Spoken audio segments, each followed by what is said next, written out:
dare I say, Icon Park is not near as enjoyable as Disneyland at the moment after the Blues last night lost yet again. And there are big questions about Carlton once again today. Is that recurring nightmare of leading at halftime, ultimately losing the game continued? Just to put it into synopsis, third quarter last night, 1-4 to the Blues. 2 goals up at halftime. They conceded 8-4 in the third quarter. The second half in totality, 2-11 in favour of St Kilda. You have a look at some of the individuals. Harry Mackay with just 2 behinds last night. He's averaging 1.3 goals per game as a key forward this season. Last night, as a team, 6 tackles in the third quarter. That was when St Kilda ran away with it. Carlton, just 6 tackles in a quarter, just 40 for the match. And then you have the skipper, Patrick Cripps. It's hard to criticise a dual Brownlow medalist, but here we go. 14 possessions last night, his fewest in a match since the 2023 preliminary final. And then the question continues to be asked, not where in the world is Carmen Sandiego, but where in the world is George Hewett at the moment? The fact he hasn't played a game, they're reigning best and fairest since Good Friday. 133 693 Carlton fans. We want to hear from you, 133 693, and that $100 gift card for Harvey Norman up for grabs. It's like when it's a contested game and it's tight, Carlton are fine. But as soon as the game opens up at all, they haven't got anything else. They've got one way, and that's it. But sure, you were talking off air about this. Michael Voss gets them in front in every game. Yep. Half time. Is it it's got to be psychological. After half time, psychological. There's got to be something psychological about it. No doubt. I don't know what it. Because they're in a winning position in every single game this year. Well, you did laugh at me a couple of weeks ago when I said, you know what? Change something up, leave them out in the ground, put them in their circles, talk to your line coach, and then warm up outside instead of warming up inside, and then get into the game. Maybe I know it's out there, it's a bit different, but this cannot continue. I watched that first 10 minutes of the third quarter. I watched the whole game, but I watched the first. To come out at half time, and they were good. They were tough at the contest. You know, St Kilda. But that's their one. But as soon as that goes away, they haven't got anything else. Yeah, but why does it go away? Why did the pressure drop off to the point where the opposition can get you on the outside or whatever? They've got some massive... And he's got to be one of the best first half coaches in the competition. And one of the worst second half. But see, I don't blame him. He's coaching well. To get him into the games. So then what happens? So as soon as they lose contested footy and it gets out in space, they're no chance in the game. I think the minute that they're under any type of pressure that is building, that's when they crumble. So the further they go into the game, the more pressure they're put under, that's when they're crumbling. And the tackle count, as you mentioned, Shane, 6 in the third quarter. I'd love to know what the contested footy was at half-time and then what it ended up at the end of the game, if we could maybe find that out. Is it becoming in their head a self-fulfilling prophecy that they know someone's going to come? See, when the opposition's going to come, Shorty. Yeah, the opposition's going to come. I know that. But they've lost every I know that. half. That's what footballers do. Correct. But then why do you lose what you're doing so well so quickly? That game wasn't gone in the third quarter totally. It was gone in 5 to 7 minutes of the start of the third quarter. And you just thought, how the hell can this happen? It's never been harder to stop momentum, though, in games. I know, Richo, but you got to know something's going to happen. You either then at half time you say, okay, whatever we've been doing in the half, and no coach ever does this. Whatever we've been doing in the first half, we're going to change that straight away. Because it's not working and helping us in the second half, and it's shown all year. Now, no coach will do it because they're creatures of habit. But you might have to do that, and that really worries you when you're changing your game But the style. way they're losing is the same. Yeah. Every match. And even in the game they won, they lost the second half. So they've lost the second half in every single game they've played this amazing. year. And Richmond would have won that game if they kicked straight. Tom Lynch missed. On what Laura is saying, have you ever seen something so formulaic, week in, week out, whereby a team is being coached so well in the first half, then capitulating in that second half, whereby the opposition team is having a run of 6, 7 or 8 goals unanswered, because the recurring theme is damaging for Carlton. And I mean, I don't think you could, if you were an opposition coach at the moment, Carlton's almost the easiest team to coach against because you know exactly what the formula is going to be. Like the Sydney Swans last year, I'm sure, even though they had a pretty solid year, they lost a lot of first quarters. They didn't get in the games quick, and it was becoming an issue. I think it was only 12 rounds straight that they lost the first quarter.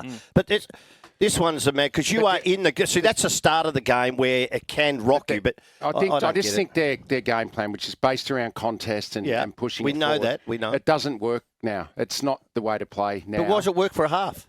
But it doesn't. You can't do that. It's just unsustainable. Right, The effort required to do that in the way they play is not sustainable. Well, do they need a different game plan? Well, that's what I mean. Sydney changed over the summer. Look at their handball. Yeah, but no coach does it when. You can't do it now. Yeah, but maybe Mid-season. over the last summer you had to. Change I hate seeing coaches get. Yeah, look, I don't think he's going to last long. But Sydney's the example that you can change your game. Oh, no plan doubt. over. And Melbourne. And Melbourne. And Melbourne. Stephen Melbourne. King did it in 3 months. They're totally different to what they used to be.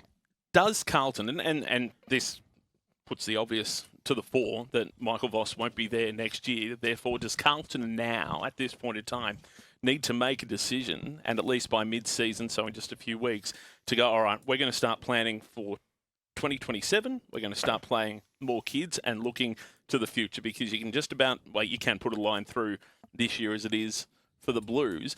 Does Carlton need to start thinking this way? Because as long as Michael Voss is coaching, he is going to coach to win. He is going to put the best team out there, whereas at least a stand-in coach would start playing kids and preparing for the future. Well, Vossi has said that they've got an ongoing dialogue that they're meeting, him, the footy boss, and Graham Wright. Is it once a month, I think, that they're getting together and talking? So I'm sure come mid-year that discussion will be had amongst that group. Vossi's talked about the open dialogue they have, so I think that discussion will be had. The big thing is, does he want to roll over? If he doesn't, will he agree to what? Say, if the footy manager comes in and says, "Look, mate, this is where we won't be going with you next year. Do you want to end it now, or can you see the year out and you make decisions that we want me made as a coach?" Now that's up to the coach, and normally the coach. And look, Can a coach really do that? Yeah, though? I did. And it wasn't. I had 10 weeks to go when I knew I wasn't going to be there. And we discussed it through Eddie and a few other, and then all my assistant coaches.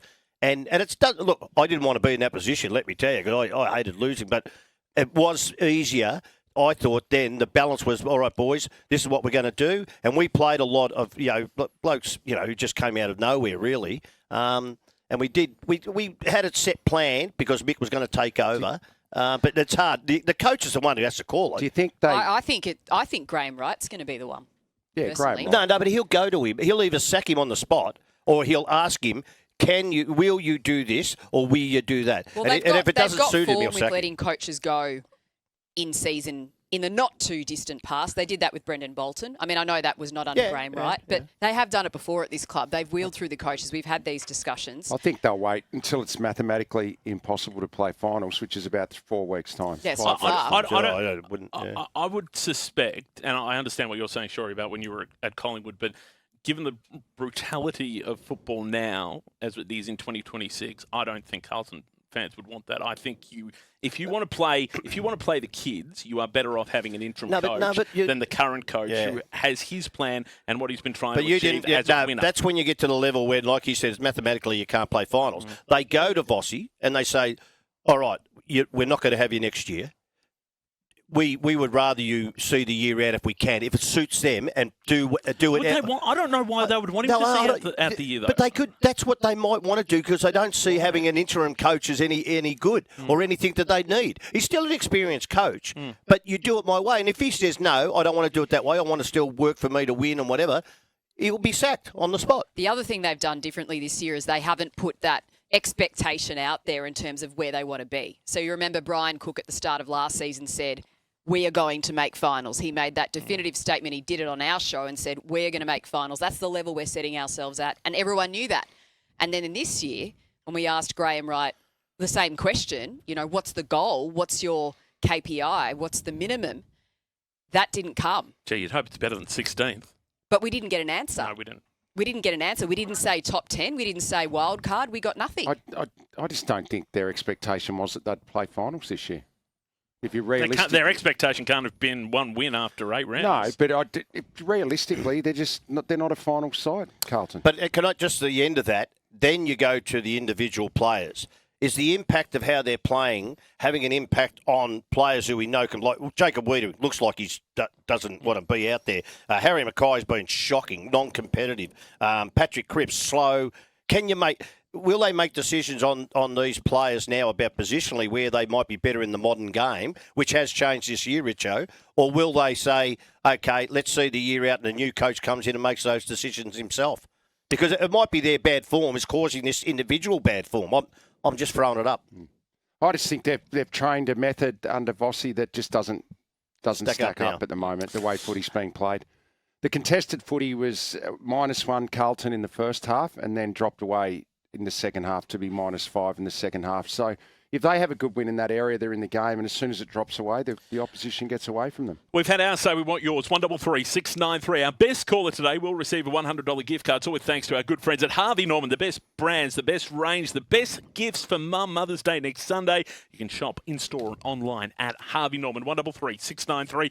Carlton fans, there's a few things on the agenda. The coach, would you be happy for Michael Voss to coach out the year, or would you prefer a new voice? Are there individuals that need to take stock as well? And is it time to start playing the kids, start preparing for 2027? 133 693. G'day, Hayden. Well, g'day. I love the show. I'll listen every week. Thank you, mate. Tony, Story, I listen to every word you said.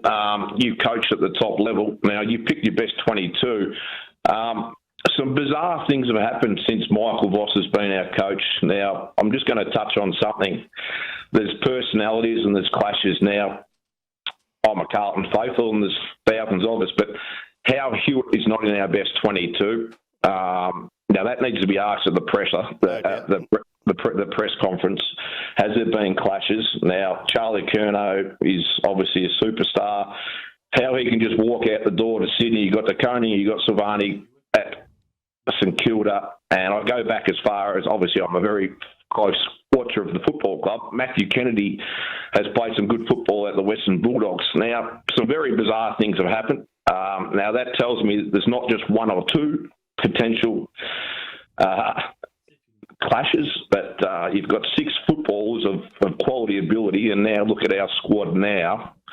I'd sort of be saying, look, Michael Voss, is it a situation where the players don't have your respect, don't want to play for you, but is it just clashes after clashes?